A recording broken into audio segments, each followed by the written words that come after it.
Okay. I-reveal ko sa inyo ang status ng EDSA Friday Group, bakit hindi na sumisipot si Miss Pebbles, at bakit nagbabardagulan na ngayon ang mga Duterte supporters. Again po, sa structure ng pyramid, kung tayong lahat ay maggagawa ng pyramid at patong-patong, ang pinakatuktok niyan or ang nasa taas ng pyramid, itong mga politikong fina-follow natin nakadikit ni PRRD. Politiko, artista, kilalang personalidad, sila yung nasa taas ng pyramid. And then nasa gitna ang mga vloggers na ngayon ay nagbabakbakan na, nagbabanatan na, nagkakagulo na. Kaya tuwang-tuwa ang kabilang parlor, watak-watak na daw tayo, sila solid pa. Really ba? Mamaya kayo sa akin, babanatan ko kayo. And then, yung nasa baba, kayo pong taong bayan, mapa-abroad, mapa nandito sa Pilipinas, netizens na nanonood sa amin. Huwag yung isipin na porke nasa baba kayo, kayo yung insignificant, ang nasa tuktok yung dapat sambahin, hindi po. Kung wala kayo nakasalansan dyan, guguho ang nasa itaas. Okay? So, bakit nagkakagulo ang nasa gitna? Dahil po nagkakagulo rin yung nasa taas. Tatlo ang unang nalaman ko pero never ko nire-reveal sa inyo. Maybe nabanggit ko ng mangilan-ilang beses pero hindi ko dinidiscuss. Tatlo ang alam kong nagkakagulo. Pero parang apat na. Kaya ang mga vloggers na nasa gitna, nag-aaway-away na rin. Okay? Kasi kung nag-aaway doon, hindi nagkakasundo, iba yung lakad, yung mga sumasamang vloggers, iba rin yung sistema, iba rin yung lakad. Alright? Kaya kayo nasa baba, nagtataka na ano ba nangyayari, bakit ganyan? Tsaka sabi ko nga baka may tanim vlogger. Okay. Basahin ko muna itong pinost ni Yu Chang and then from there magsisimula na ako sa kung bakit si Miss Pebbles ay hindi na sumisipot sa EDSA. Okay? Wait. Asan yan?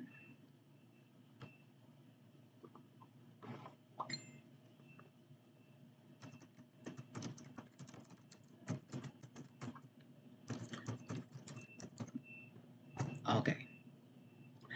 So, ito yung post ni Yu Chiang. Doon kayo unang nakakuha ng idea, di ba?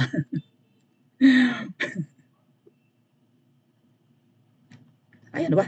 Ay, huwag kang ganyan. Nang kimi-kimi ka, ay. Okay, from here, huhugot tayo ng pagdidiskasan. Sabi ni Yu Chiang kahapon, so eto na mga mare, eto na nga mga mare, nasagap ko sa chismisan sa canteen, yung mga big shots na kakampi natin, nag-aaway-away sa kasalukuyan. I think yun yung tinutukoy, yung nasa pyramid na, di ba, yung nasa tuktok. So, ang siste, nagpapakitaan ng power itong mga big shots na nakakampi natin. Nagpe-flex ng powers, kanya-kanyang taasan ng ihi. Gusto sana nila itago ang awayan na to, kaso may mga mas chismosa pa sa akin na nalaman ito. So, i-chismis ko na rin, kahit linggo, para magkaayos-ayos tong mga lintik na to. Mas maganda mabulgar na may awayan, totoo po kasi meron kesa magplastikan, na walang gulo sa samahan. So yes, mga mari, walang paraiso sa pinaglalaban natin. Una, dahil wala pang leader na tumatayo para ipagbigkis ang mga boses nating lahat. Kasi kanya-kanya silang gustong maging leader sa tingin ko. Alright? Madali lang. Uh-huh.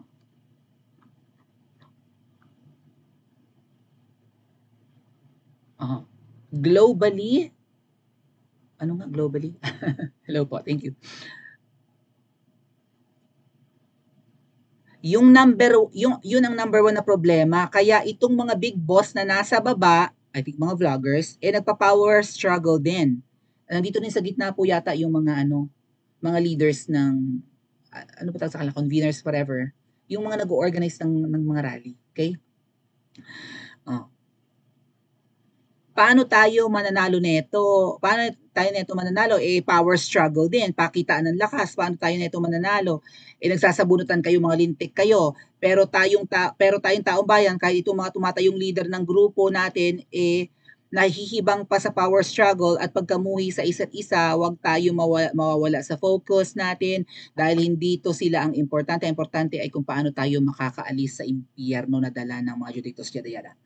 Okay, so ni-reveal ni Yu Chang pala na nagkakagulo nga yung nasa tuktok ng pyramid. Mga malalapit kay PRRD, kilalang political personalities. Okay? And then yung mga vloggers nag-aaway na. Let's proceed to Miss Pebbles. Well, wag naman sana niyang masamain kasi I have nothing against Miss Pebbles, di ba? Sa akin niya pinagkatiwala ang EDSA Friday Group. Nung hindi siya pumunta sa hindi ko alam na dahilan, baka busy siya. Sabi niya, Miss Maui, ikaw muna ang tumao sa EDSA. At busy siya. Tumao ako doon. And then pumunta ako sa Davao, pero nagmadali pa rin akong umuwi kasi the following Friday, kailangan ko ulit tumao. Yun na yung araw na kinuyog kami ng mga pulis. Okay? And then, nasa ano pala siya, nung kinukuyog kami ng mga pulis, nasa Thailand. So, inantay ko siyang umuwi, 1 month siya sa Thailand. Okay. Okay. 1 month siya sa Thailand, pag uwi niya, hindi pa rin niya tinatauhan ang EDSA. Ayaw niyang pumunta na. Ang totoo dyan mga tet kuya, ayaw na niya. 3 tao ang kinausap niya. Actually, 4 yata. Pero, yeah, I think 4. Napamunuan ang EDSA Friday Group tuwing Biyernes. Ipinauubaya na niya. Including I. Alam niyo, nung pagdating niya sa galing Thailand, sabi ko, perfect. Nandito na siya. Pwede na akong ma-absent. Kanya yun eh.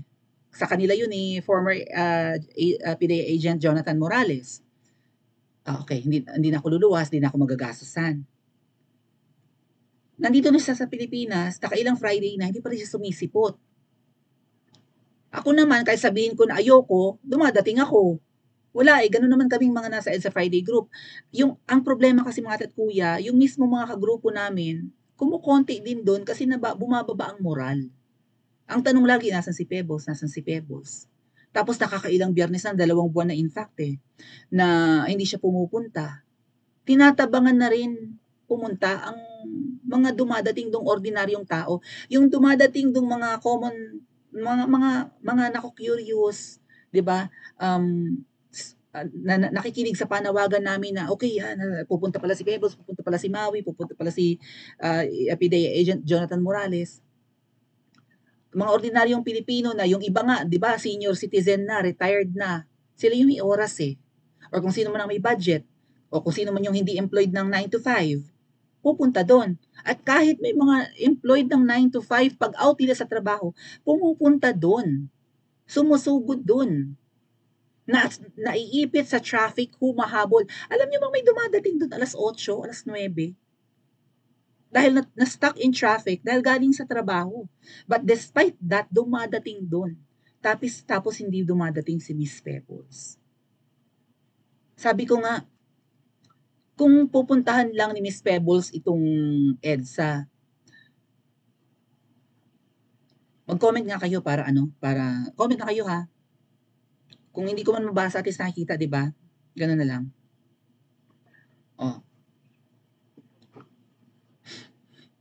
Kung pumupunta si Pebbles doon kahit isang araw man lang, baka sakaling maging porsigido siya eh. Okay? Katulad ko, ayoko na. Nagsabi pa nga ako, okay, huling punta ko to, pag di pa rin dumating si Pebbles, hindi na ako pupunta. Pero pupunta pa rin ako. The next week, okay. Sabi niya, see you there. Tapos hindi siya sumipot. Magsasabi siya, see you all later. Hindi siya dumadating. Bagsak balikat namin doon. Ba't wala na naman siya, nasa Pilipinas siya? Anong dahilan? Ang sinabi niya sa amin mga ate at kuya, may 2 taong nakaabang sa labas ng bahay niya. Tik-tik. Sabi ni Sir Jonathan, ni former PDEA agent Morales, tawagin na natin siyang JM or Jonathan Morales. Sabi ni Sir JM, normal yan. Even pinapakita niya yung kuha ng CCTV, may umiikot sa bahay nila. Tinitiktikan. Yan din yung reason kung bakit ayokong pamunuan ng EDSA Friday Group kahit tina-turn over ni Pebbles sa akin. Ano ang sagot ko sa kanya?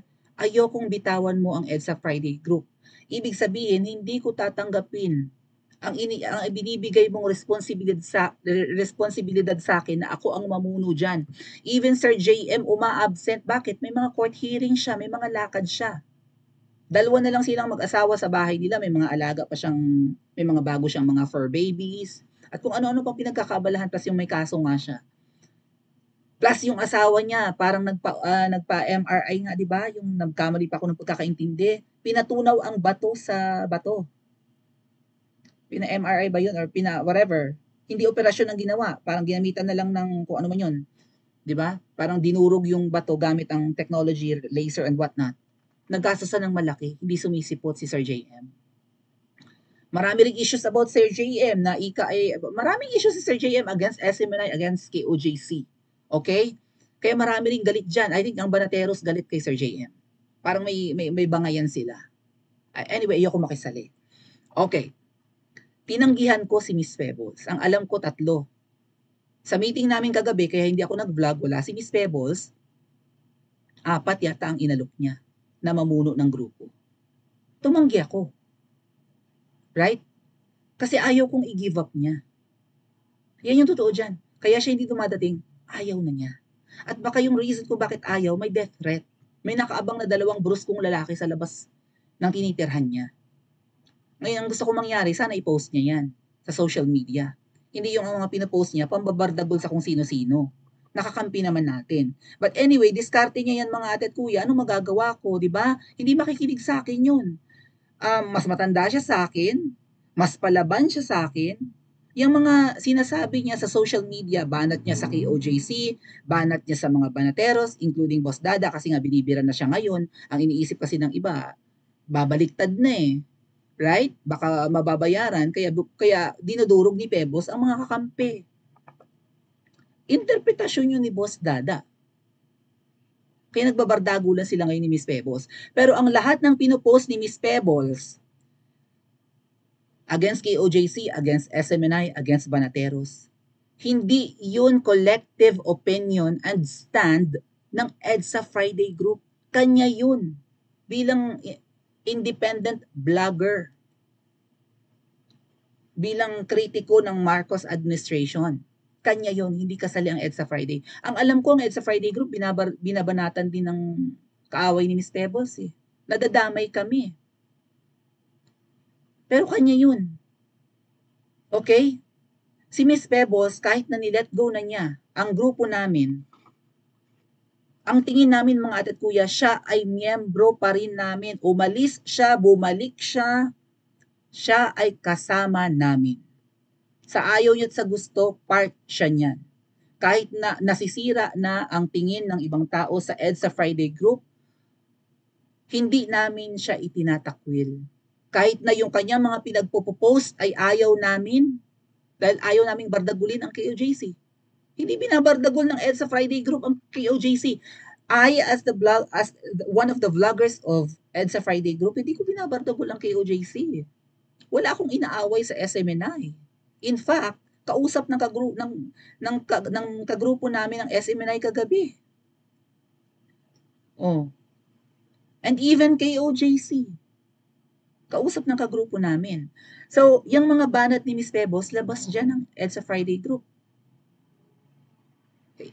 It's not because umiiwas kami kay Miss Pebbles, actually siya yung umayaw sa amin. Ayaw na niya kaming samahan. Ipinauubaya niya na kami sa iba. Now, eto. At isa nga ako sa inofera na pamunuan ng EDSA Friday Group, ayoko. Now, eto ang totoo dyan mga ate at kuya. Sa grupo namin, para maayos ang aming samahan, gusto nila mag-elect ng officials.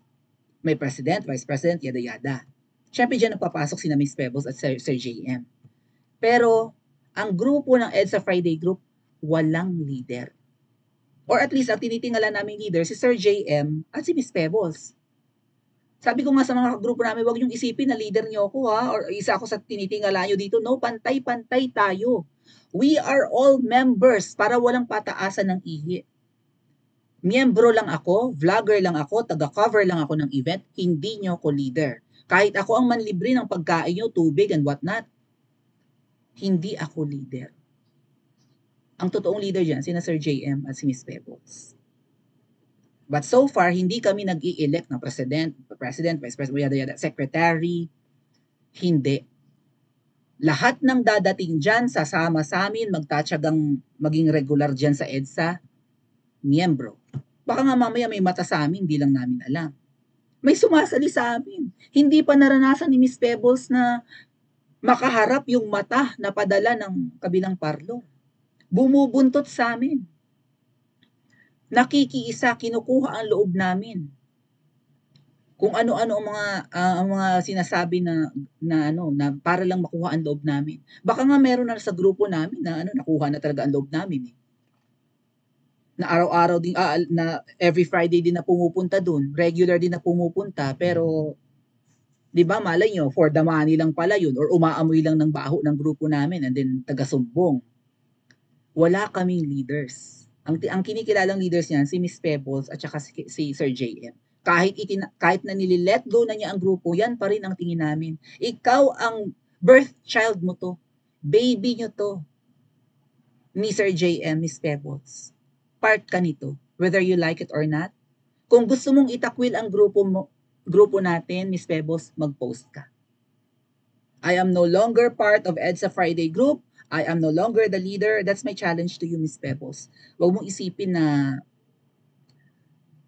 kaaway ang tingin sa'yo ng kagrupo mo. We want you to hibernate. We want you to vent it all out. 'Di ba? Sige, go, push. Awayin mo ang gusto mong awayin. But pag natapos yan, although ang tingin ng marami you're holding grudge. Pag nakaaway mo, hindi mo tatantanan eh. Relentless si Pebbles eh, di ba? Kaya nga talakera. Oh. Pero we see you as our leader. Ikaw ang hinahanap ng viewers ko. Ikaw ang hinahanap ng mga dumadating doon, Miss Pebbles. Nasa si Pebbles, nasa si Pebbles. Hindi nasa si Maui. Nasa si Pebbles, nasa si Sir JM. Ganun. Kung pumupunta ka lang, Miss Pebbles, sa EDSA Friday group, kung dumadating ka doon kahit isang beses lang, baka ma-inspire kang huwag i-let go eh. Kung nakita mo sa mga mata mo, ako nga, tibay-tibay ng personality ko, umiyak ako eh. Hindi ako iyakin mata at kuya. Alam niya ng mga magulang ko, ang strong ng personality ko. Hindi mo ako basta mapapaiyak. Naiyak ako nung nandun yung mga naka-wheelchair. Biro niyo yun, pamilya, naka-wheelchair, sumampa doon sa footbridge. Nakikipanawagan na bumaba na yung kuting na yan. Mga nauulanan. Yung binanggit ko sa inyong vlogger, si Channel 167, plus yung mga dumadating doon, yan ang nagpapamotivate sa akin kahit na ayoko na, bad trip na ako, ano ba yan, ano ba to, ang leader namin ayaw pumunta, pareho. Sir JM ayaw dumating, si Pebbles ayaw pumunta. Tinitiwangwang nila ang grupo sa akin. Ayoko. Pero kapag nakikita kong pupunta doon yung ibang vloggers, matyaga, pati ako, 'di ba? Namomotivate, sabi ko, Diyos ko, itong mga to, hindi naman ganun kakilalang vlogger, nandun pumupunta. Ako pa, na kahit papano may nanonood. Nadadagdagan ang followers, hindi.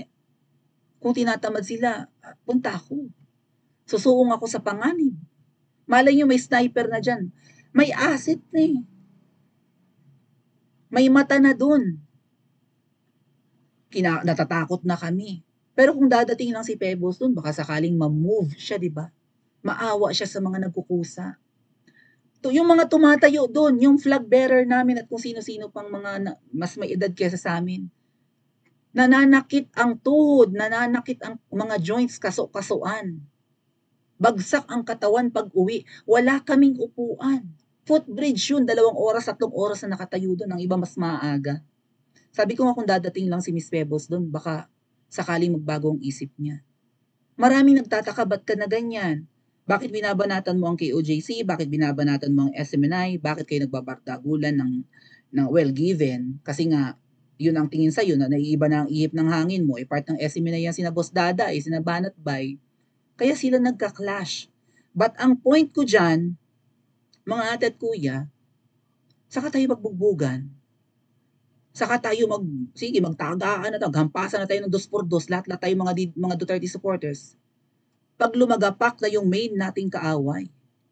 Ang totoo nating kaaway, hindi lang nating mga vloggers, hindi lang ng mga leaders natin, hindi lang ng Ang totoong kaaway pati ng taong bayan na nasa ibaba ng pyramid na ito na nanonood sa atin, na nag-aantay ng go signal natin, susugod naman ang mga yan, ay ang kuting administration na yan.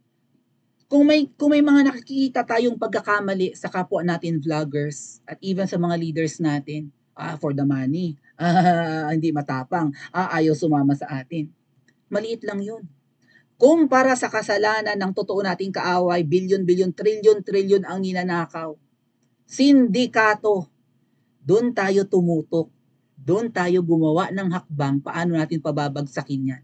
Hindi ang kapwa natin vloggers. Agree ba kayo mga tet kuya? Pa-comment po sa comment section at mag-like and subscribe din po kayo.